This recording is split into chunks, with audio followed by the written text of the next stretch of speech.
नमो हरिहन्ताणं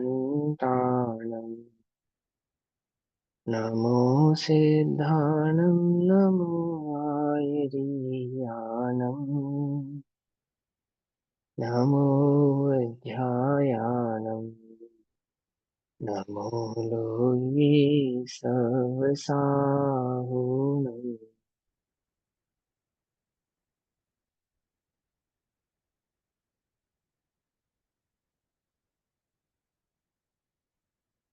मङ्गलं भगवान् वीरो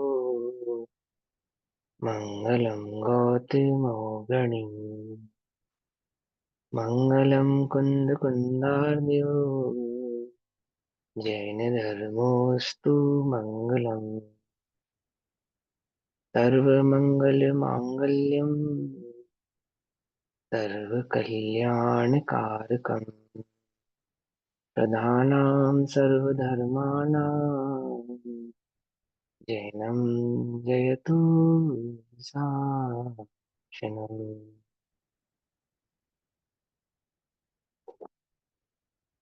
सर्वव्याप्येकचेद्रूप स्वरूपाय परात्मने सोपलब्धिप्रसिद्धाय ज्ञानानन्दात्मने नमः।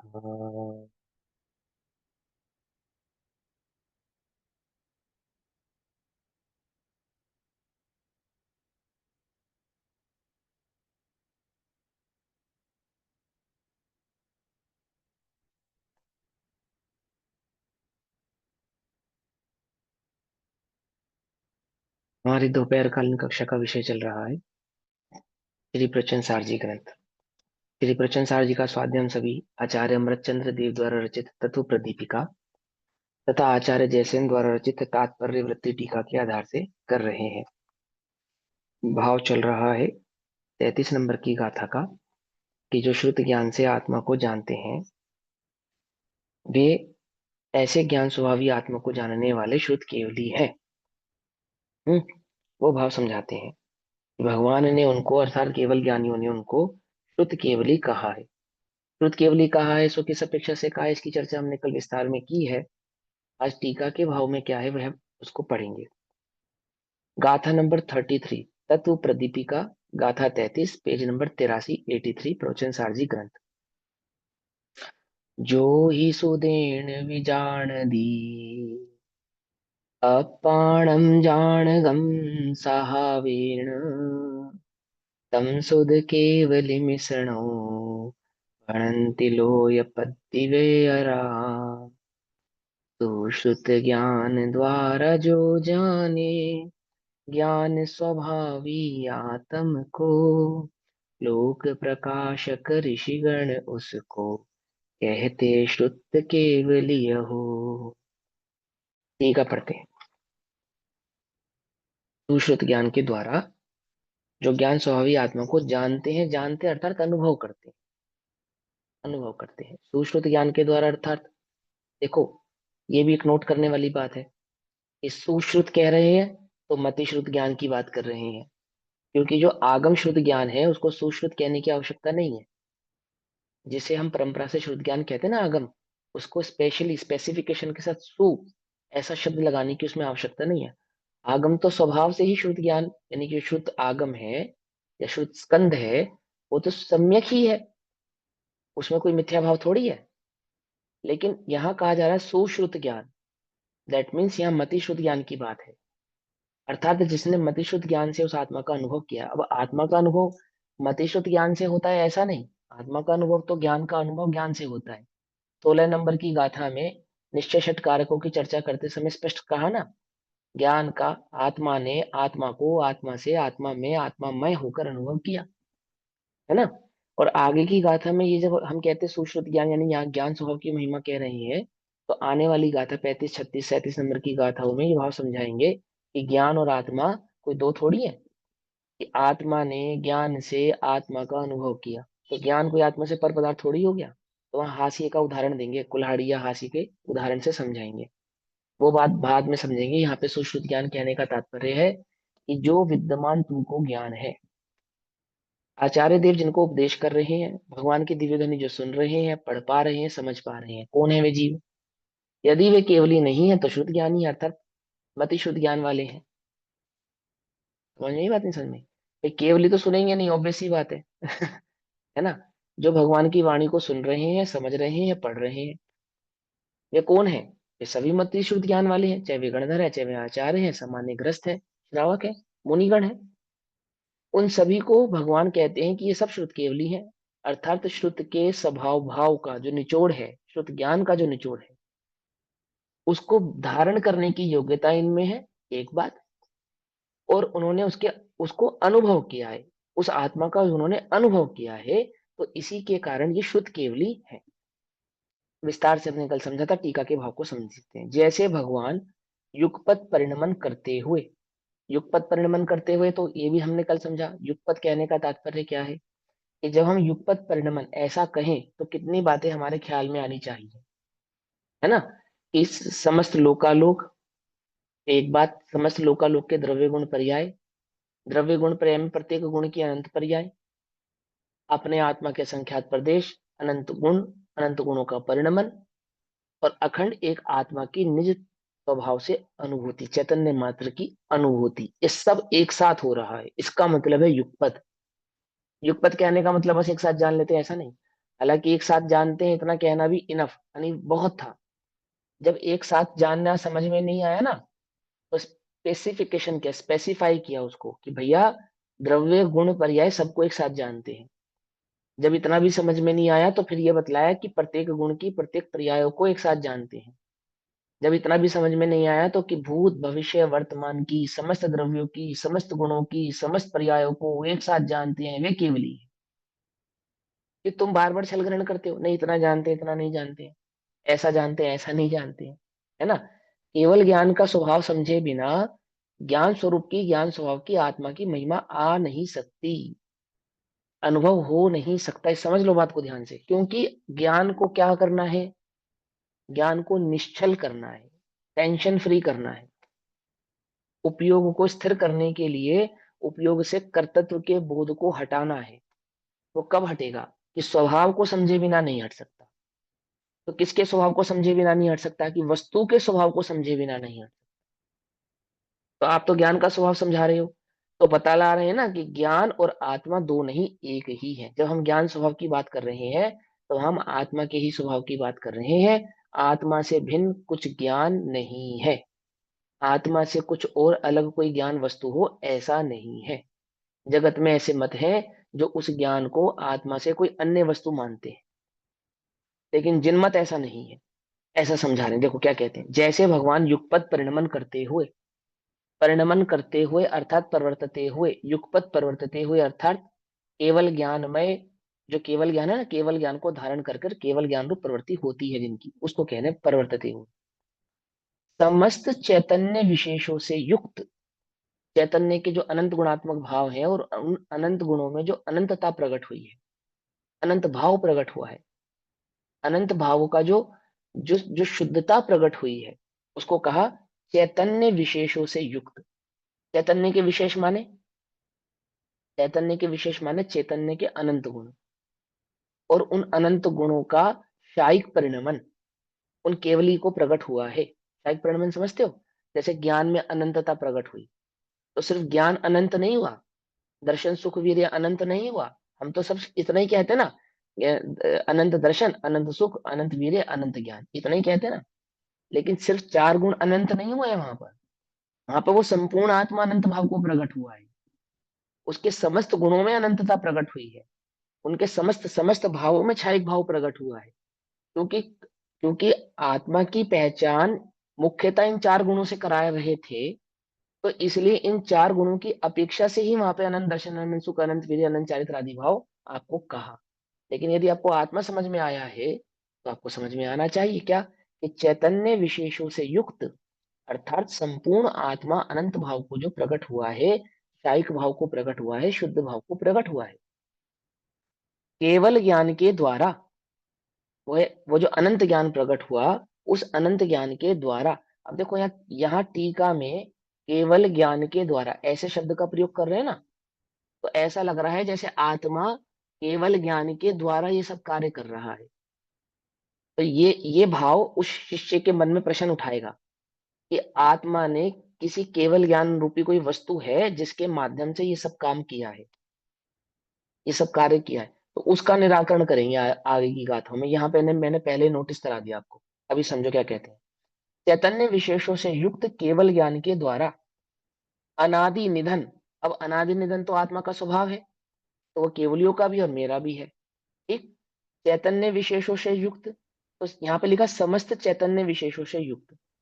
मुझे जो आत्मानुभूति प्रकट होगी, अर्थात छद्मस्त अवस्था में जो आत्मानुभव प्रकट होता है, वहां चैतन्य विशेष तो होते हैं, परंतु समस्त चैतन्य विशेष नहीं होते। समझे? ऐसा होने पर भी समानता है, ऐसा बतलाना है।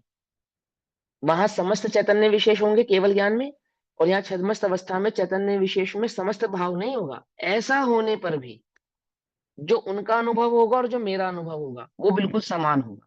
जो उनकी आत्मानुभूति होगी और जो मेरी आत्मानुभूति होगी वो बिल्कुल समान होगी, ये बतलाएंगे। तो क्या कहते हैं?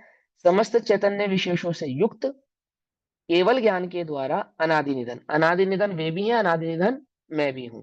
निष्कारण, निष्कारण वे भी हैं और निष्कारण मैं भी हूं। निष्कारण माने कोई कारण नहीं है, अथवा अकारण है, अथवा स्वयंभू है, अथवा स्वभाव है, ऐसा जिसके होने का कोई कारण नहीं है। जैसे फॉर एग्जाम्पल, अग्नि गर्म क्यों है, ठंडी क्यों नहीं है? तो बोले निष्कारण, स्वभाव है, स्वभाव में तर्क नहीं होता।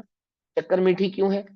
कि किसी ने बनाया नहीं है, वो स्वभाव है उसका कि वो मिठासमय है, ऐसा स्वभावता ही है।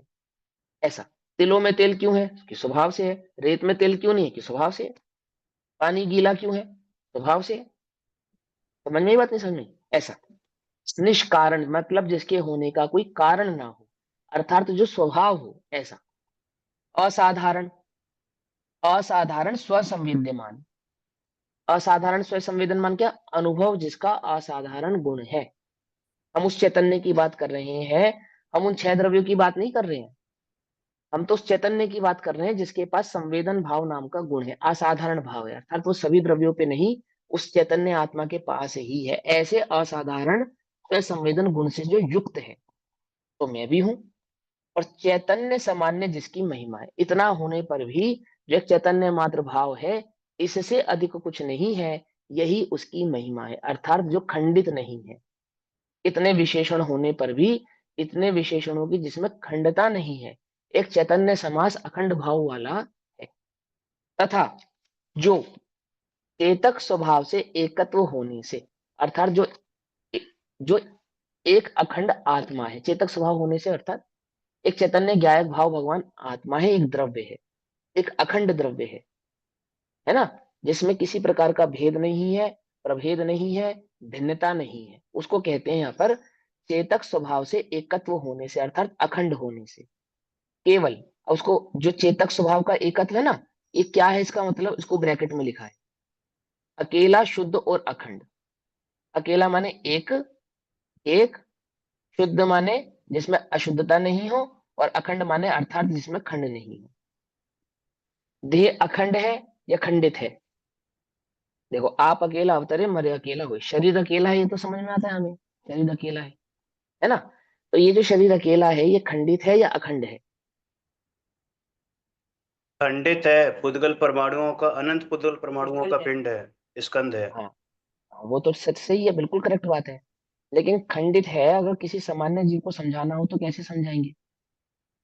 ये पूरी तो बॉडी, देखो, जैसे मुख, नाक, ये ईयर्स वगैरह, ये हाँ, सब अखंड रूप से उस शरीर के अंग हैं।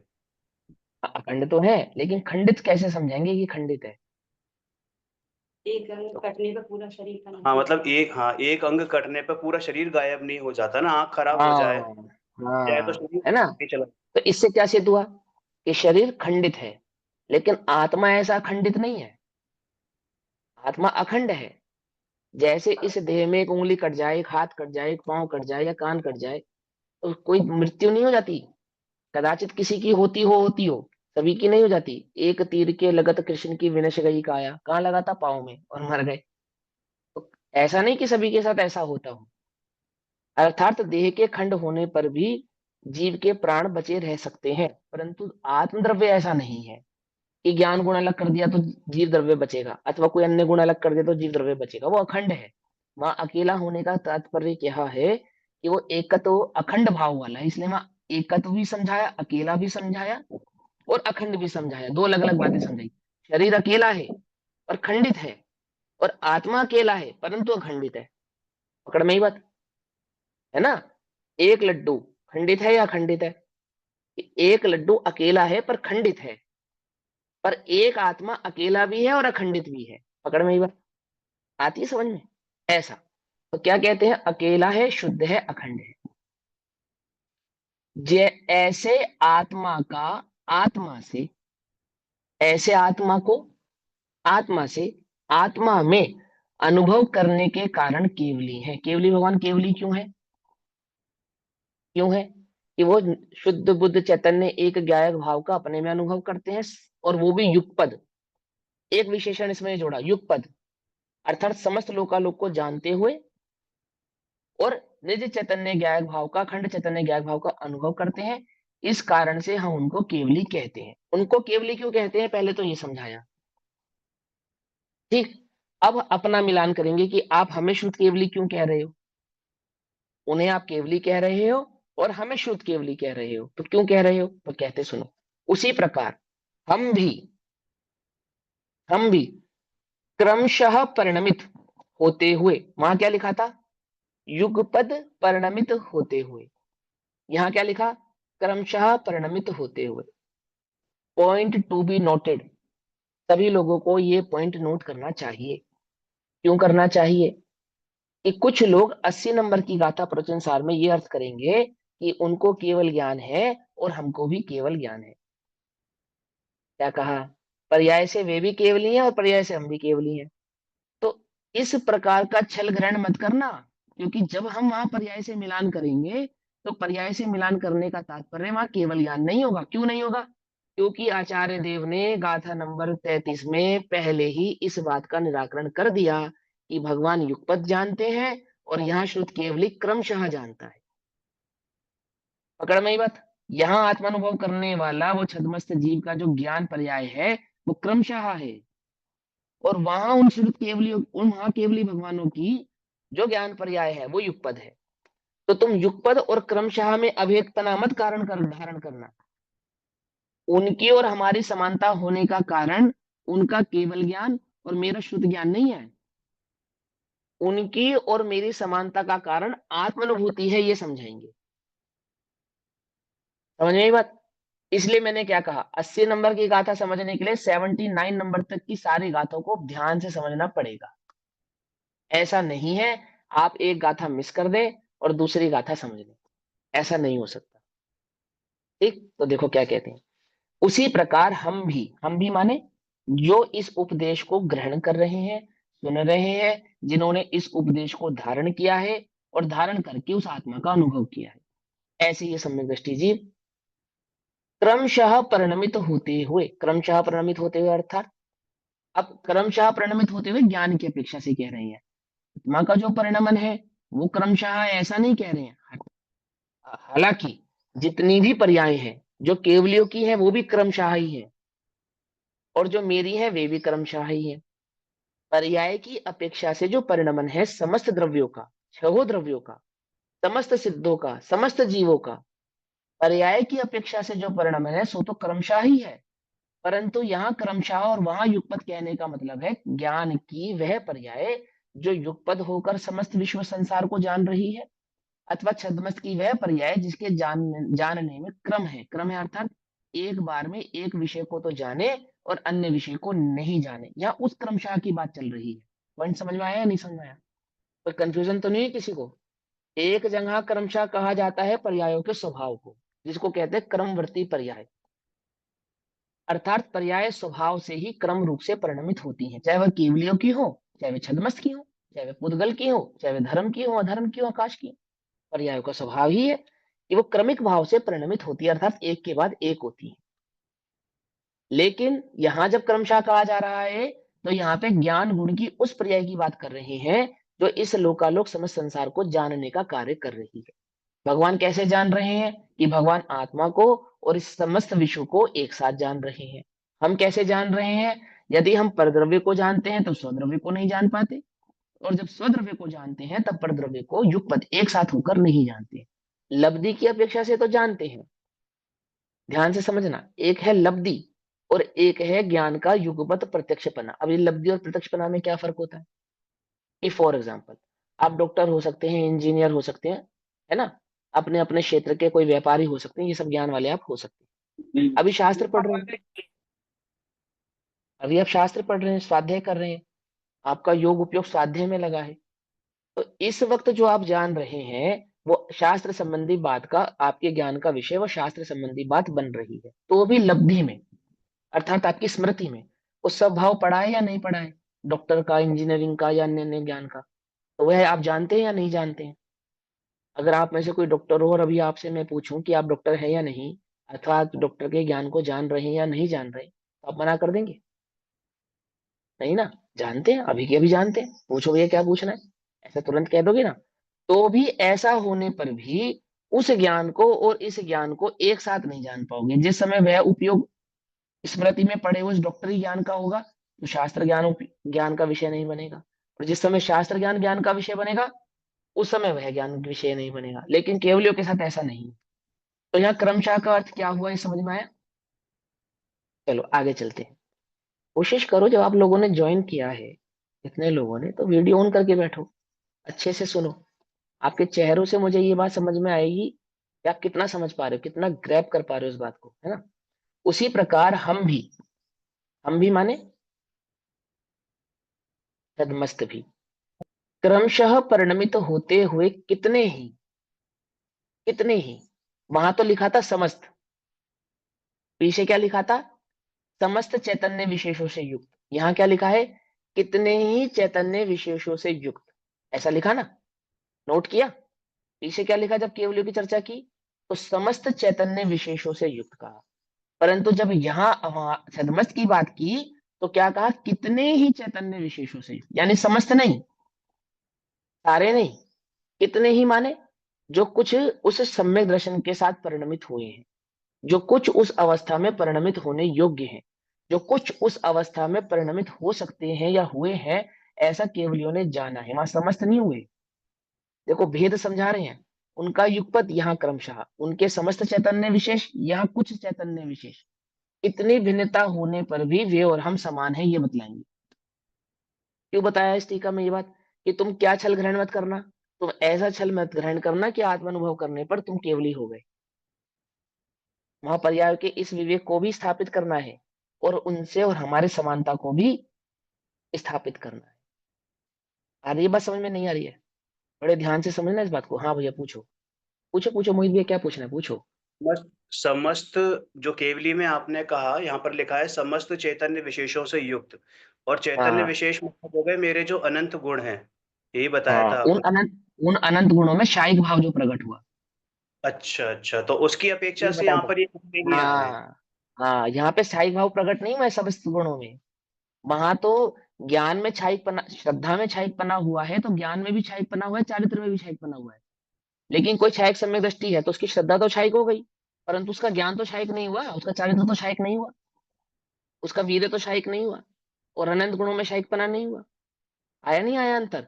तो वहां तो चैतन्य विशेषों में समस्त भाव लगा दिया, लेकिन जब यहाँ चैतन्य विशेष की बात की छदमस के साथ, तो क्या कह दिया? कितने ही चैतन्य विशेष, समस्त नहीं कहे। कितने हुए हैं, कितने नहीं हुए, कुछ हुए हैं कुछ नहीं हुए, और जिसकी जैसी योग्यता थी उसमें उतना उतना भाव प्रकट हुआ है। कोई चौथे गुण स्थान में है तो एक कषाय चौकड़ीय भाव रूप हुआ है, कोई दो में दो कषाय चौकड़ीय भाव, कोई तीन कषाय चौकड़ीय भाव हुआ है ना? ऐसे ही है ना? ऐसा। तो देखो क्या कहते हैं, कितने ही चैतन्य विशेषों से युक्त श्रुत ज्ञान के द्वारा, ये भी नोट करने वाली बात है। कौन से ज्ञान के द्वारा? उस छद्मस्त को जो आत्मानुभूति हो रही है, वो किस ज्ञान के द्वारा हो रही है? कि ज्ञान के द्वारा हो रही है, ये बात तो पक्की है।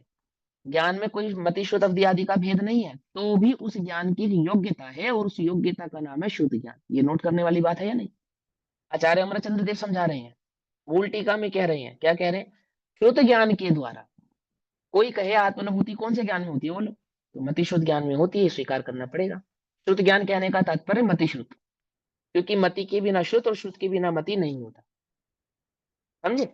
जैसे ज्ञान के बिना दर्शन और दर्शन के बिना ज्ञान नहीं होता, उसी प्रकार मति के बिना श्रुत और श्रुत के बिना मति नहीं होते, दोनों अविनाभावी होते हैं। तो श्रुत कहने का मतलब मति श्रुत होता है ऑटोमेटिकली, और ज्ञान कहने का मतलब भी ज्ञान दर्शन होता है ऑटोमेटिकली। गर्भित है वो बात, आई बात समझ में। तो यहाँ कहते हैं कि वो श्रुत ज्ञान के द्वारा, वहां किस कौन से ज्ञान के द्वारा कर रहे थे, केवली किस ज्ञान के द्वारा कर रहे थे, केवलियों के लिए भी कुछ कहा या नहीं कहा है, देखो क्या कहा सुनो, केवल ज्ञान के केवल्य द्वारा। ज्ञान के द्वारा, और यहाँ क्या लिखा, श्रुत ज्ञान के द्वारा। अंतर है या नहीं है, स्वीकार करें या नहीं करें कि स्वभावतः देखने पर ज्ञान में कोई अंतर नहीं है, ऐसा होने पर भी केवल ज्ञान की योग्यता भिन्न है और श्रुत ज्ञान की योग्यता भिन्न, यह भी आपको समझ में आनी चाहिए। ज्ञान की योग्यता का नाम श्रुत ज्ञान है, श्रुत ज्ञान नाम का ज्ञान में कोई भेद नहीं है, समझ में आई बात। एक ही पुरुष के बचपन का नाम बच्चापना, युवा अवस्था का नाम युवापना, प्रौढ़ अवस्था का नाम प्रौढ़पना और वृद्ध अवस्था का नाम वृद्धपना है। उस बालक के अथवा उस पुरुष के खंड नहीं हो गए हैं, युवा, प्रौढ़, बालक या वृद्ध होने पर वो खंडित नहीं हो गया है, 5 प्रकार नहीं हो गए उसके, है तो वो एक ही, लेकिन उसकी अवस्था विशेष का नाम है वो। ऐसे ही उस ज्ञान की अवस्था विशेष का नाम है मतिश्रुत, अवधि, मन, परि और केवल। कोई 5 प्रकार का ज्ञान नहीं हो गया है वो, समझ में ही बात नहीं समझे। लेकिन 5 प्रकार का ज्ञान नहीं है, ज्ञान एक ही है, तो तुम मात्र उसको केवल मान लो, तो ऐसा भी नहीं है। अर्थात स्वभाव जमा योग्यता, ये दोनों तुम्हें स्वीकार करना पड़ेगा, नहीं तो क्या होगा, अगर हमने स्वभाव जमा योग्यता इन दोनों को स्वीकार नहीं किया, फिर क्या गड़बड़ होगी, तो निश्चयभाषी वाली स्थिति हो जाएगी। पढ़ो आप निश्चयभाषी का स्वरूप, उसने क्या कहा कि मैं अभी वर्तमान में केवल ज्ञानी हूं, है ना। फिर पंडित पौडवाल जी ने उसको रेक्टिफाई किया कि भाई तू केवल ज्ञानी कैसे हो गया, केवल ज्ञान तो उसको कहते हैं कि वज्र पटल भी सामने आ जावे तो भी ज्ञान का विषय बाधित नहीं होता। तुझे तो अभी यही नहीं पता तेरी पीठ पीछे क्या हो रहा है, तो कैसे केवल ज्ञानी हो गया, समझे या नहीं समझे, ऐसा नहीं, ऐसा नहीं। तो वहां ज्ञान, स्वभाव तो जानना ही है, जमा योग्यता को भी स्वीकार करना है ना। तो क्या कहते हैं, श्रुत ज्ञान के द्वारा अनादि निधन निष्कारण, ये समान है हमारे, केवली भी अनादि निधन है, हम भी अनादि निधन है, तो इसलिए यहाँ पे इसके लिए किसी भी प्रकार की विशेषण को अलग नहीं किया। स्वभाव से वे भी अनादि निधन है और मैं भी अनादि निधन हूं। लेकिन जब ज्ञान स्वभाव की बात आई तो वहां उनको केवल ज्ञानी कह दिया और मुझको श्रुत ज्ञानी कह दिया। अनादि निधन की बात आई तो उनको भी अनादि निधन कहा, मुझको भी अनादि निधन कहा। अगर ऐसी बात थी तो ज्ञान की अपेक्षा से कह देते ना, उन्होंने भी ज्ञान से लोक आत्मा का अनुभव किया है और तू भी ज्ञान से आत्मा का अनुभव कर रहा है, ऐसा कह देते। पर ऐसा नहीं करा उन्होंने। क्यों नहीं किया, क्योंकि वे जानते हैं ये जीव छल ग्रहण करने में माहिर है। माहिर समझते हो हाँ पक्का है, एकदम पक्का, छल तो ऐसे ग्रहण करेगा, ऐसे ऐसे, उसको सिखाना नहीं पड़ेगा। सही बात समझानी हो तो टाइम लगाएगा, और छल ग्रहण करना हो तो एक समय नहीं लगाएगा, तुरंत ग्रहण कर लेगा। इसीलिए वहां सावधानी रखी, वहां केवल ज्ञान का, यहाँ शुद्ध ज्ञान का। और जब अनादि निधन कहने की बात आई तो दोनों को समान कह दिया, तो इसमें क्या छल ग्रहण करेगा, कर ले। वे भी अनादि निधन है, तू भी अनादि निधन है ना? निष्कारण, वे भी निष्कारण है, मैं भी निष्कारण हूँ। असाधारण स्वसंवेदन, आत्मा का अनुभव करते समय वे भी स्वसंवेदन भाव से आत्मा का अनुभव करेंगे, और इस चैतन्य ज्ञायक आत्मा का अनुभव करते समय तू भी स्वसंवेदन भाव से ही इस चैतन्य ज्ञायक भाव का अनुभव करेगा। अंतर नहीं है, अंतर नहीं है, विद्यमान। चैतन्य सामान्य जिसकी महिमा है, चैतन्य सामान्य उनकी महिमा है और चैतन्य सामान्य ही मेरी महिमा है।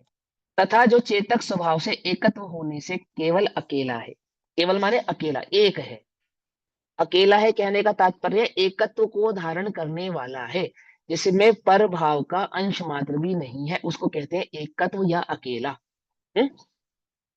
ऐसा आत्मा को आत्मा से आत्मा में अनुभव करने के कारण तू शुद्ध केवली है।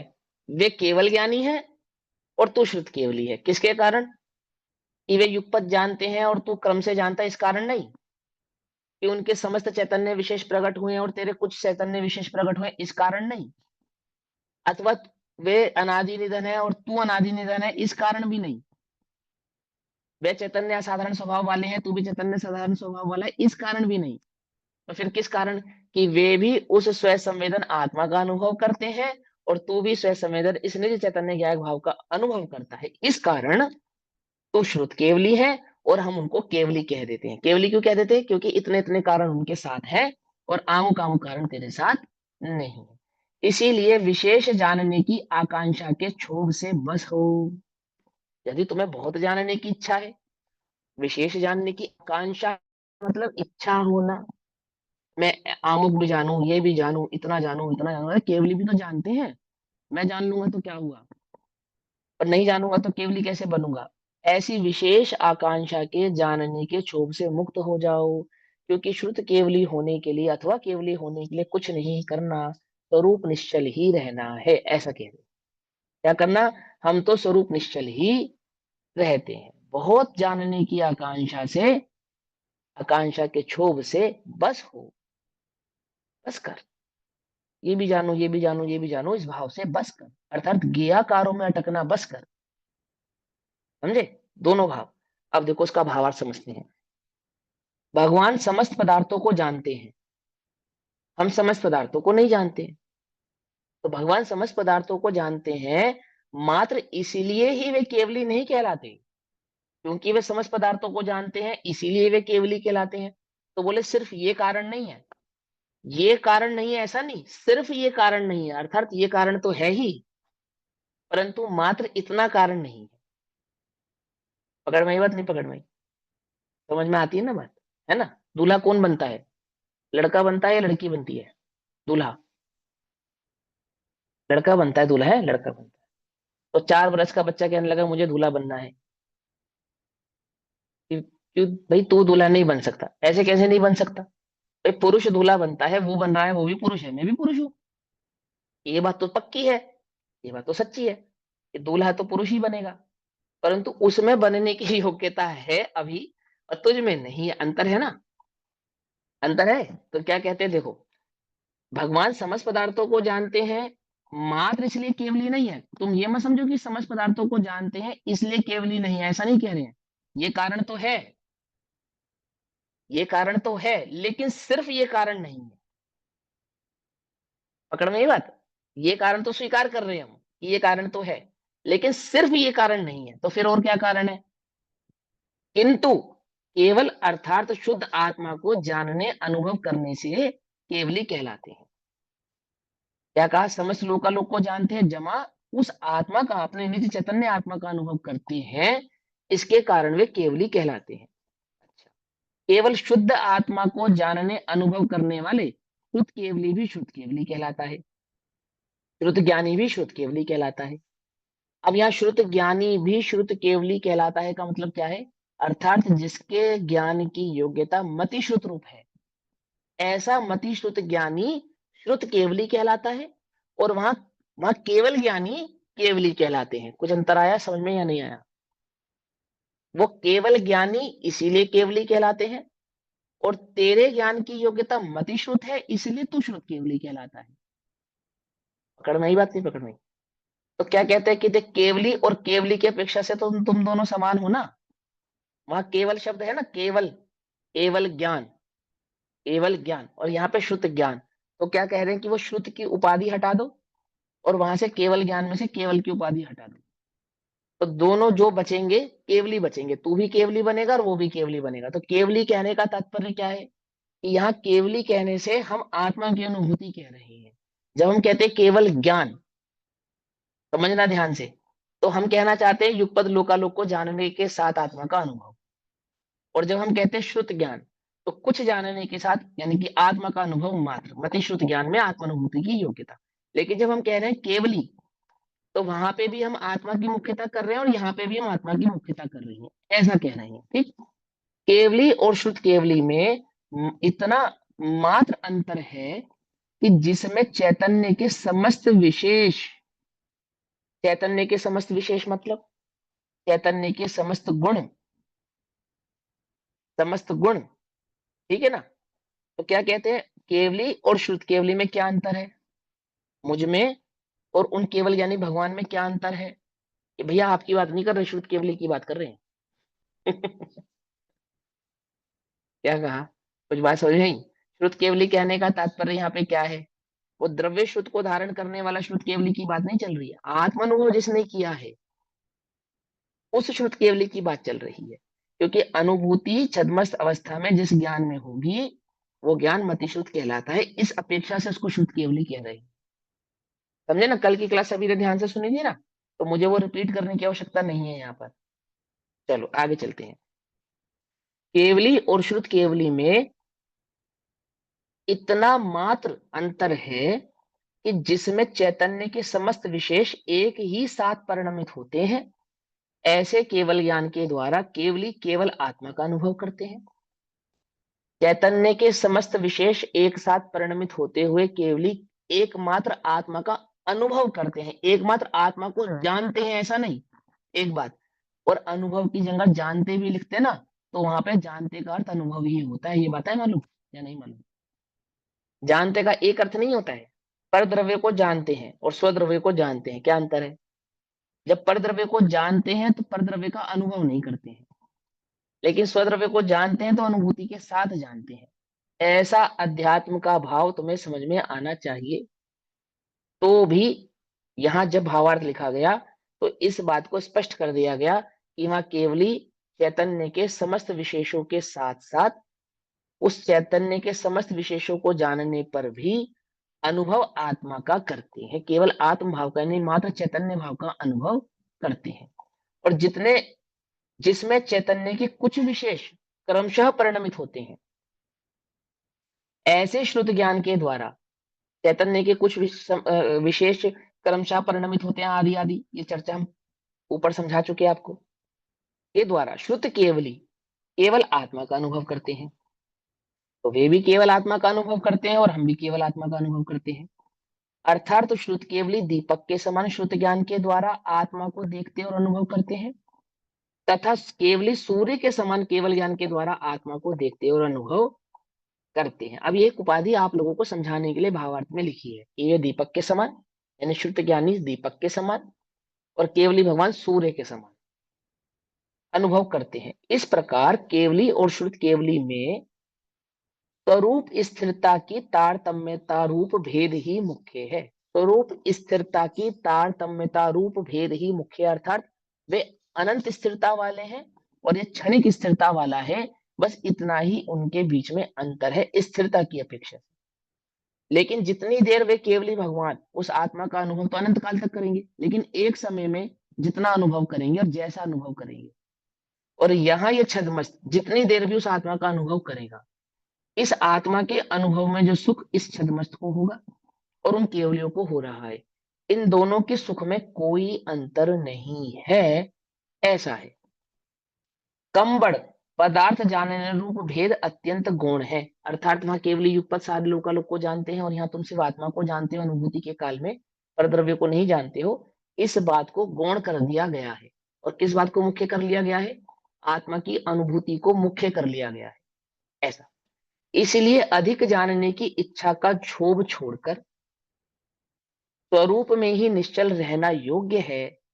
यही केवल ज्ञान प्राप्ति का उपाय है। केवल ज्ञान की प्राप्ति का उपाय क्या है? कि बहुत विशेष जानने से केवल ज्ञान की उपलब्धि नहीं होने वाली है। एक निज चैतन्य ज्ञायक भाव की अनुभूति से ही वह केवल ज्ञान प्रकट होने वाला है, ऐसा यहाँ हमारा कहने का तात्पर्य है। ठीक। अब इसी भाव को आचार्य जयसेन देव तात्पर्य वृत्ति टीका से कहते हैं। आचार्य जयसेन ने जितनी भी टीकाएं लिखी हैं, सबका नाम तात्पर्य वृत्ति है। ठीक। आचार्य जयसेन की समस्त टीकाओं का नाम एक ही नाम है, तात्पर्य वृत्ति। क्यों? वृत्ति माने टीका, तात्पर्य माने भावार्थ।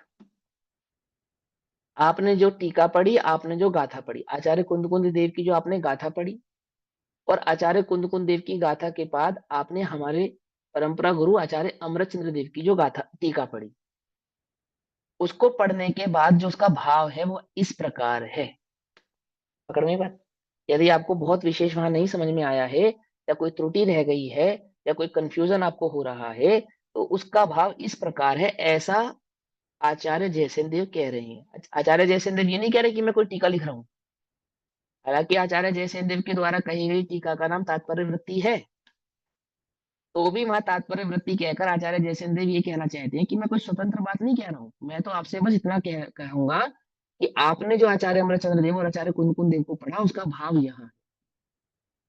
समझ में बात नहीं समझ, जैसे मान के चलो आपने कोई लाइन पढ़ी, आपने कहा भैया हमें ये बात समझ में नहीं है क्या कह रहे हैं, तो हमने कहा इस लाइन में ऐसा कहना चाहते हैं, तो हमने कोई वो लाइन नहीं लिखी, कोई टीका नहीं लिखी, है ना, कोई अलग से विशेष बात नहीं समझाई, बस आपको उसका सरल साधारण शब्दों में अर्थ कर दिया। तो आचार्य जयसेन देव जब टीका लिखते हैं तो क्या कहते हैं कि आपने जो आचार्य कुंद कुंद देव को पढ़ा और आपने जो आचार्य अमरचंद्र देव को पढ़ा, पढ़ा आपने कि हाँ हमने पढ़ा, उसका भाव इस प्रकार से है, यदि कुछ त्रुटि समझने में रह गई हो तो ये भाव समझ लो, आपको पूरी गाथा और पूरी टीका समझ में आ जाएगी। इसलिए उन्होंने जितनी भी टीकाएं करी सभी टीकाओं का नाम एक ही रखा, तात्पर्य वृत्ति। ठीक, अर्थात आपने जो पढ़ा उसका भाव इस प्रकार है। क्या किस प्रकार है, तो सुनो। तात्पर्य वृत्ति में प्रवचन सार जी में यही जो गाथा नंबर 33 है, ये गाथा नंबर 34 हो जाती है, 34 हो जाती है, एक गाथा आगे चल रही है अभी, आगे जाएंगे तो गाथाएं और बढ़ेंगी। अभी वर्तमान में एक गाथा आगे चल रही है हम तात्पर्य वृत्ति टीका के आधार से। पेज नंबर 85 टीका पढ़ते हैं। तात्पर्य वृत्ति गाथा 34 का अनुवाद क्या कहते हैं आचार्य देव हमसे। अब जिस प्रकार निरावरण अर्थात जिसमें रंच मात्र भी आवरण नहीं हो, निरावरण संपूर्ण व्यक्तता अर्थात जिसमें आत्मा का संपूर्ण भाव व्यक्त हो गया हो, लक्षण रूप केवल ज्ञान से आत्मा का परिज्ञान अर्थात संपूर्ण ज्ञान होता है। केवल ज्ञान का कैसा स्वरूप है, कि केवल ज्ञान का स्वरूप है कि वो निरावरण है, संपूर्ण है और संपूर्ण व्यक्त लक्षण वाला है, ऐसा उस केवल ज्ञान का स्वरूप है। और उस केवल ज्ञान में आत्मा का परिपूर्ण ज्ञान होता है। मतलब क्या, चौथे गुण स्थान में आत्मा का परिपूर्ण ज्ञान होता है या नहीं होता है, पंचम छठे गुण स्थानों में आत्मा का परिपूर्ण ज्ञान होता है या नहीं होता है? तो सुनो भाई, सुनो ध्यान से, सुनो सब एकदम बड़े ध्यान से समझना। मैं तो चाहता हूं कि आप ये लोग ये बात नोट कर लें, कॉपी में नहीं, यहाँ मन में, यहाँ हृदय में, ये नोट कर लें। क्या, निचली भूमिका में आत्मा की अनुभूति तो संपूर्ण ही है, परंतु आत्मा का ज्ञान संपूर्ण नहीं है। ये कहने का तात्पर्य क्या है कि देखो भाई, केवल ज्ञान तो आत्मा का जो अनुभव कर रहा है केवल ज्ञानी भगवान, और तुम छद्मस्त अवस्था में जो आत्मा का अनुभव करोगे, उस अनुभूति, वह अनुभूति तो उनकी भी परिपूर्ण है और तुम्हारी भी परिपूर्ण है। उस अनुभूति में तो उनके भी अंतर नहीं है और तुम्हारे भी अंतर नहीं है, ऐसा छल घरण मत करना। तो भी आत्मा का परिपूर्ण ज्ञान केवलियों को कहने का तात्पर्य यह है कि वे आत्मा के प्रदेशों को भी प्रत्यक्ष जानते हैं और आत्मा के अनंत गुणों को भी प्रत्यक्ष जानते हैं। लेकिन इसका मतलब ये नहीं है कि अनंत प्रदेश, असंख्यात प्रदेशों को प्रत्यक्ष और अनंत गुणों को प्रत्यक्ष जानने से अनुभूति में किसी विशेष प्रकार की पूर्णता होती हो, ऐसा छल ग्रहण मत कर लेना, ऐसा नहीं होता है। अनुभव तो जैसा चौथे पांचवें छठे सातवें छठे आठवें आदि गुण स्थानों में होता है, चौथे पांचवें सातवें आठवें आदि गुण स्थानों में होता है, केवलियों का अनुभव भी आत्म संबंधी वैसा का वैसा ही होता है, अंतर नहीं होता।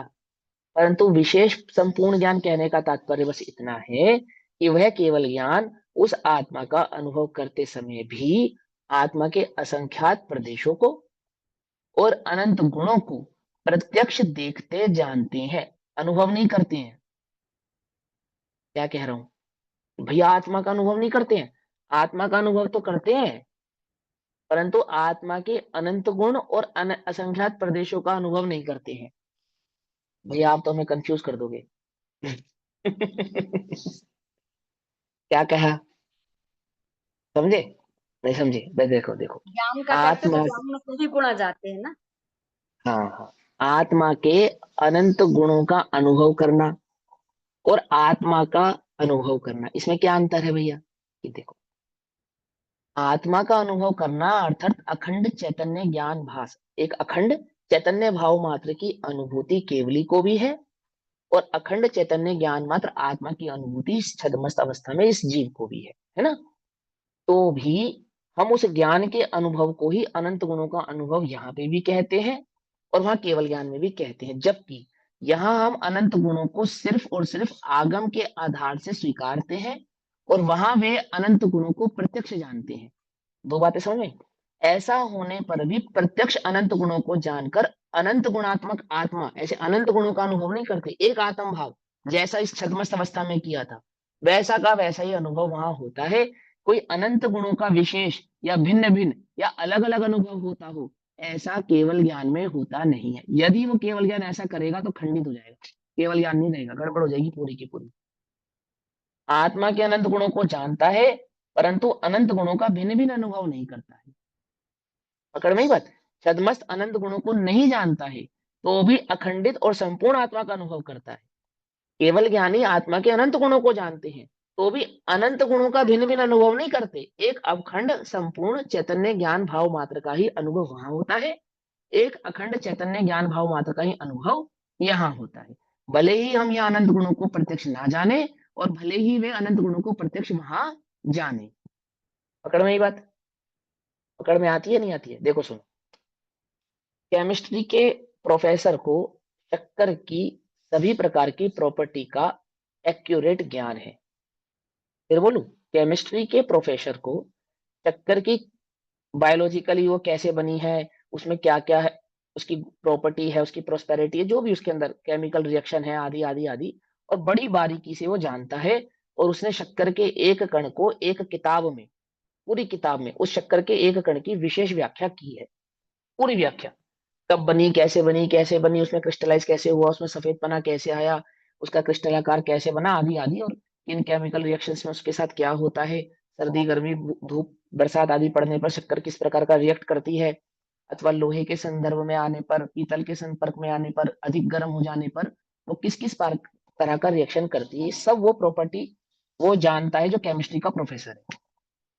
और एक गांव का अल्हड़ किसान है उसे कुछ नहीं मालूम, उसे गुड़ भी बनाना नहीं आता, शक्कर की तो बात छोड़ो, ठीक है ना, उसे कुछ नहीं मालूम, उसे तो बस इतना पता है कि शक्कर मीठी होती है, इतना पता है। अब सवाल यह है कि जब वो केमिस्ट्री का प्रोफेसर शक्कर खाएगा, और वो किसान अल्हड़ किसान है जो अनाड़ी किसान बिल्कुल, वो शक्कर खाएगा, तो उन दोनों में शक्कर की मिठास का विशेष अनुभव कौन करेगा? प्रश्न यह है कि विशेष अनुभूति किसको होगी, कि मिठास ज्यादा किसको आने वाली है? कि बराबर, भैया बराबर, बोले बराबर। ऐसा तो कुछ नहीं है। विशेष मिठास की विशेषता तो उसकी जुबान पे डिपेंड करती है, उसके ज्ञान पे डिपेंड नहीं करती है। मेरी क्या समझ बात समझ रहे मिठास की जो विशेषता है वो तो उसकी जुबान पर यानी कि उसकी टंग पर भी डिपेंड करती है, ना कि उसके ज्ञान पर डिपेंड करती है।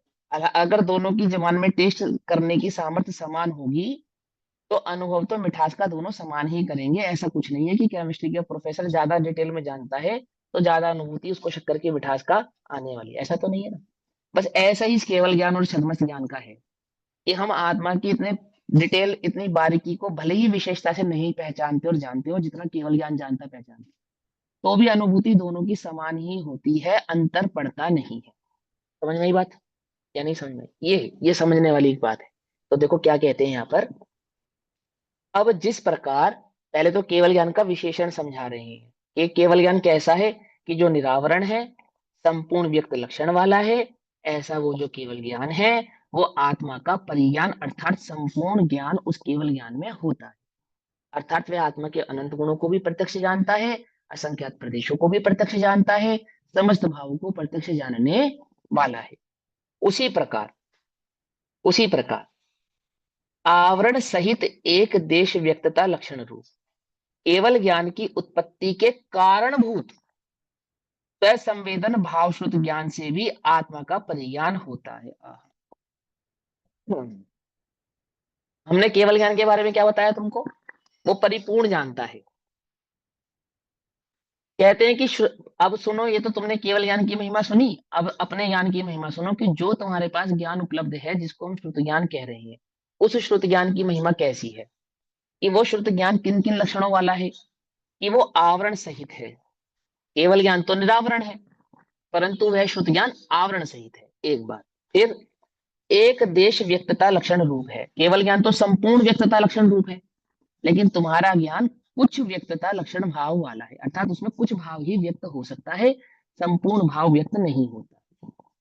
ऐसा होने पर भी वह जो श्रुत ज्ञान है वो केवल ज्ञान की उत्पत्ति का कारणभूत है। कल समझाया था, मति श्रुत ज्ञान से ही केवल ज्ञान की उत्पत्ति होती है। उस केवल ज्ञान को प्रकट करने की जो शक्ति है, जो बीज रूप है, वो ये मति श्रुति ज्ञान है। ठीक।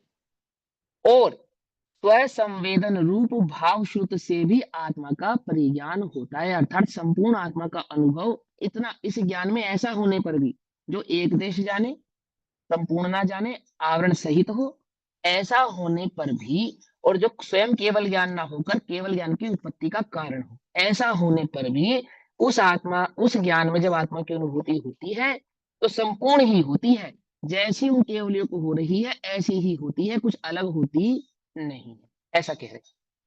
पकड़ मानी बात। वहां वे आत्मा को ऐसा जानते हैं और तुम इतना जानते हो, तो भी अनुभव तो परिज्ञान यानी कि संपूर्ण ही उनका होता है और संपूर्ण ही तुझे होता है।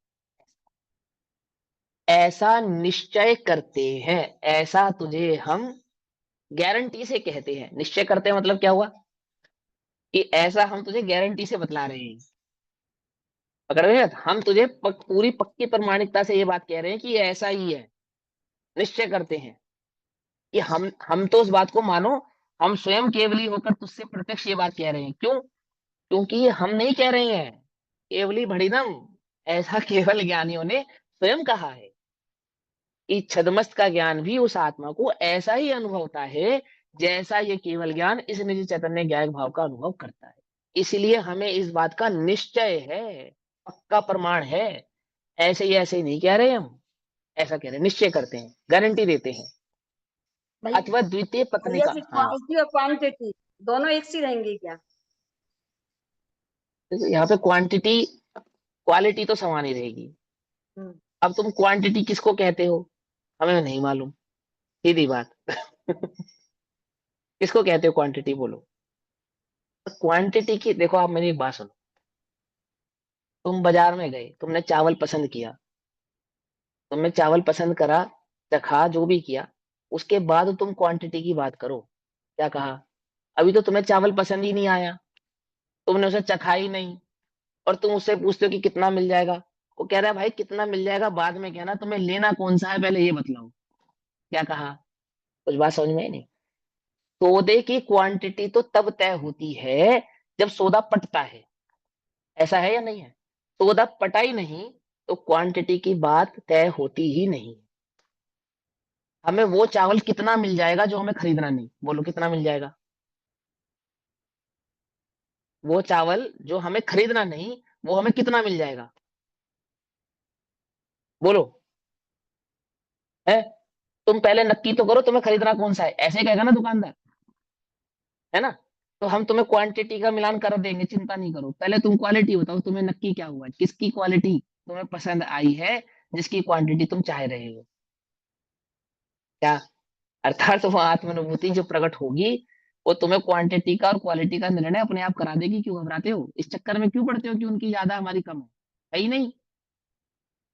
बात समझ में आती है नहीं आती है? अब ठीक है, समझाने की अपेक्षा से इस प्रकार की चर्चाएं हम करते हैं, क्वांटिटी क्वालिटी भेद, ये भी मैं मैं मैं तो पर्सनली ऐसा कह रहा हूँ, मुझे बिल्कुल भी पसंद नहीं है ये बात कहना कि वो उनकी क्वांटिटी ज्यादा है और हमारी कम है। मुझे बिल्कुल भी इस बात में रस नहीं आता, इतना रंच मात्र भी ये रस नहीं आता कि मैं क्यों इतना भी भेद खड़ा करूं, जिस भेद को स्वयं आचार्य खड़ा करने के लिए तैयार नहीं है, उस भेद को खड़ा करने के लिए हम क्यों उसमें इतना जोर डालें कि हाँ वो उतना फर्क है। इतना तो फर्क है कि उनकी क्वांटिटी और इनकी क्वालिटी। हम वो कह रहे हैं कि वो इतना जानने पर भी अनुभूति में फर्क नहीं है, या इतना थोड़ा जानने पर भी अनुभूति में फर्क नहीं है। हम कह रहे हैं नहीं, उनकी अनुभूति में एक फर्क तो डालेंगे हम। क्या फर्क डालेंगे? कि हमारी क्वांटिटी कम है, उनकी क्वांटिटी ज्यादा है, इतना फर्क तो हम डालेंगे।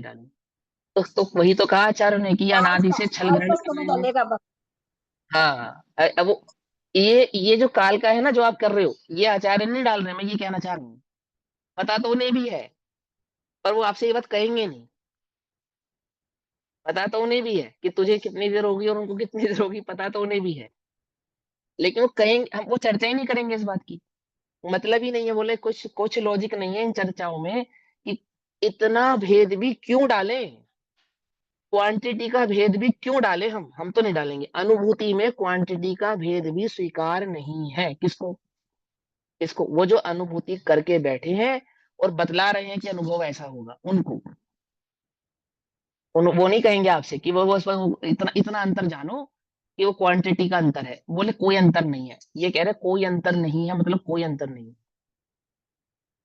अनादि से छल ग्रहण करने की आदत है ना, तो कुछ ना कुछ तो अंतर हम नहीं हम केवली में और हमारे बीच में कोई अंतर नहीं है, कुछ तो अंतर हमें डालना ही है। कुछ तो अंतर डाले बिना बात नहीं बनेगी। आप अनुभूति एकदम समान कह रहे हो और हमें वो बात पच नहीं रही है, हम तो कुछ ना कुछ अंतर तो डालेंगे। ऐसे कैसे वो भगवान है और हम छदमस्त हैं? तो चलो हम एक अंतर डालते हैं कि उनकी क्वांटिटी ज्यादा है और हमारी क्वांटिटी कम है। अब वास्तव में कह रहे देखो, ये क्वांटिटी का भेद भी अमीरी गरीबी का जैसा भेद हो गया। तुम्हारे पास 100 रुपया है और हमारे पास 1 करोड़ रुपया है। उल्टा कर लेते हैं, हमारे पास 100 रुपया है, तुम्हारे पास 1 करोड़ रुपया है। तो अरे रुपया की अपेक्षा से कीमत समान तो होने सभी पर जगह भी बराबर है ना। एक रुपए है। की कीमत तो सब, 1 रुपए की कीमत तो उसके पास भी 1 रुपया है, मेरे पास भी 1 रुपए, उसकी हाँ, कीमत तो लेकिन सब तुम्हारे पास, बराबर हाँ है। एक लेकिन तुम कहते हो कि हमारे पास 1 करोड़ है, तो महिमा तो 1 करोड़ पे चली गई ना। एक भी तो बराबर है ना, उसमें भी एक हाँ चलेगा ना। लेकिन, हाँ लेकिन ऐसा नहीं है। महिमा तो 1 करोड़ रुपए पे चली गई तुम्हारी। 1 रुपए की महिमा बतलाकर, और जब तुमने 1 करोड़ रुपए की बात कह दी, तो वो महिमा स्विच हो गई या नहीं हो गई, बदल गई या नहीं बदल गई? 1 रुपए से 1 करोड़ पे चली गई या नहीं चली गई? यदि तुमने उसको समय में डिवाइड कर दिया, विभाजित कर दिया, तो महिमा में अंतर पड़ गया नहीं पड़ गया? पड़ गया या नहीं पड़ गया? हमें अंतर डालना नहीं था और तुमने अंतर डाल दिया। समझे? तो तो अपने माइंड से ये बात निकाल दो तो कि अनुभूति की समानता में आनंद आना चाहिए कि उनकी हाँ, बस, बहुत बढ़िया, ये आनंद आना चाहिए। क्वांटिटी के चक्कर में पड़ गए तो महिमा घट गई। हाँ हाँ समझे? ये तो महिमा घटाने की बात हो गई, तो यहाँ तो महिमा लाने की बात चल रही है। इसलिए तो देखो क्या कहते हैं, समय हो गया लेकिन कोई बात नहीं, मैं लाइन पूरी करना चाहता हूँ, ठीक है, पूरी कर देता हूँ। तो क्या कहते हैं अब, द्वितीय पत्नी का भूमिका, पत्नी का अर्थात भूमिका। अब द्वितीय भूमिका है कि जिस प्रकार केवल ज्ञान प्रमाण है, कौन सा प्रमाण है? प्रत्यक्ष प्रमाण। उसी प्रकार केवल ज्ञान द्वारा प्ररूपित पदार्थों का प्रकाशक शुद्ध ज्ञान भी प्रमाण है, पर ये परोक्ष प्रमाण है। ठीक। अब वो प्रमाण की सिद्धि करेंगे, प्रत्यक्ष और परोक्ष को हटा देंगे। ठीक। इस प्रकार दोनों पत्रिकाओं को मन में रखकर इस सूत्र का प्रतिपादन करते हैं। अब इन दोनों भावों को हम अपने मन में रखेंगे, यानी कि जानते हैं हम, और प्रतिपादन, इन दोनों भावों को, प्रतिपादन को जानकर ही इसका प्रतिपादन करेंगे। आप ऐसा मत सोचो कि हमें नहीं मालूम कि क्या प्रत्यक्ष है और क्या परोक्ष है। हमें मालूम है कि क्या प्रत्यक्ष और क्या परोक्ष है। ऐसा जानने के बाद हम इसका क्या करेंगे? प्रतिपादन करेंगे। और जो हम प्रतिपादन करें वो स्वीकार कर लेना। तुम ये मत समझना कि इनको प्रत्यक्ष का नहीं पता होगा और परोक्ष का नहीं पता होगा। हमें सब पता है, प्रत्यक्ष भी पता है और परोक्ष भी पता है। लेकिन अब हमारा प्रतिपादन सुनो कि हम उस ज्ञान के विषय में क्या महिमा तुमको बतला रहे हैं, ऐसा। तो अब समय हुआ, बाकी चर्चा हम कल करेंगे। तब तक के लिए सभी को जय जिनेन्द्र। ओम नमः सिद्धेभ्यः। निज निधि निज में बताई, यह अनंत उपकार है, उसके लिए जिनवाणी माँ को वंदना शत।